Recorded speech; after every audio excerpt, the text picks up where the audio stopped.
Beautiful ആയിട്ടുള്ള black ഷെയ്ഡിൽ കോട്ട തെപ്ചിയിൽ വരുന്ന സൽവാസിൻ്റെ കളക്ഷനാണ് ഈ വീഡിയോയിൽ കാണുന്നത്. നമുക്ക് ഫസ്റ്റ് പാറ്റേൺ വരുമ്പോഴത്തേക്ക് ഫുൾ തേപ്ചി എംബ്രോയിഡറി ആയിരിക്കും. നല്ല ജെറ്റ് ബ്ലാക്ക് ഷെയ്ഡിൽ ഫുൾ തേപ്ചി എംബ്രോയിഡറി ആയിട്ടായിരിക്കും ഈ ഒരു സെറ്റ് വരുന്നത്. ബാക്ക് സൈഡും സെയിം വർക്ക് തന്നെയായിരിക്കും. ബോട്ടം പ്ലെയിൻ ബോട്ടം ആണ് കോട്ടൺ സിൽക്കിൻ്റെ. ദുപ്പട്ടയാണ് ശരിക്കും ഇതിൻ്റെ ഒരു ഹൈലൈറ്റ് എന്ന് പറയുന്നത്. കോട്ടാദോഡിയ ഫാബ്രിക്കിൽ നമുക്ക് കാന്ത എംബ്രോയിഡറി ചെയ്തിട്ടാണ് ഫുള്ളായിട്ട് ഹൈലൈറ്റ് ചെയ്തേക്കുന്നത്. ഹാൻഡ് കാന്ത വർക്കായിരിക്കും ഫുൾ വരുന്നത്. അത് ഓറഞ്ചും ലൈറ്റ് ആൻഡ് ഡാർക്ക് ഷെയ്ഡും ഗ്രീനിൻ്റെ ഷെയ്ഡും കൂടെ മിക്സ് ചെയ്തിട്ടാണ് വരുന്നത്. ബാക്കി പ്ലെയിൻ ആയിട്ട് വരും.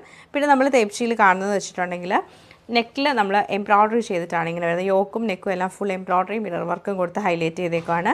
Bottom cotton bottom. അതുപോലെ തന്നെ നമുക്ക് ഇതിൻ്റെ ദുപ്പട്ട വരുമ്പോഴത്തേക്ക് ആ ഒരു ഡാർക്ക് പീച്ച് ടോണിൽ പ്യുവർ ഷിഫോൺ ദുപ്പട്ടയാണ് പെയർ ചെയ്തേക്കുന്നത്. ഇങ്ങനെയാണ് ഈ ഒരു പാറ്റേൺ. ഈ രണ്ട് പാറ്റേൺ ആണ് ഇൻക്ലൂഡ് ചെയ്തേക്കുന്നത്. അപ്പോൾ ഇത് രണ്ടും നമുക്ക് ഓരോന്നായിട്ട് കണ്ടുവെക്കാം. ഇതാണ് നമ്മുടെ ഫസ്റ്റ് പാറ്റേൺ വന്നേക്ക്. ഞാനിപ്പോൾ കാണിച്ച പോലെ തന്നെ ടോപ്പ് ഫുള്ളായിട്ട് നമുക്ക് കോട്ടയിൽ തെപ്ചി എംബ്രോയിഡറി ആണ്. അതുപോലെ ദുപ്പട്ടയും നല്ലൊരു കളർ കോമ്പിനേഷനാണ്. ബ്ലാക്കും പീച്ച് കളറും കൂടെ. ബോട്ടം കോട്ടൺ സിൽക്കിൻ്റെ ബോട്ടമാണ് പെയർ ചെയ്തേക്കുന്നത്. ഇങ്ങനെയാണ് നമ്മുടെ സെക്കൻഡ് പാറ്റേൺ വന്നേക്കുന്നത്. ഇതിലും ഫുൾ തേപ്ചി എംബ്രോയിഡറി ആണ്. എന്നിട്ട് നമുക്ക് മിഷൻ എംബ്രോയിഡറി ചെയ്ത് ഹൈലൈറ്റ് ചെയ്തിട്ടുണ്ട്. പീച്ചിലും പിങ്കിലും ആണ് കളർ കോമ്പിനേഷൻ വരുന്നത്. ദുപ്പട്ട നല്ല പ്യുവർ ഷിഫോൺ ദുപ്പട്ടയും ബോട്ടം കോട്ടൺ ബോട്ടം ആണ് പെയർ ചെയ്തേക്കുന്നത്.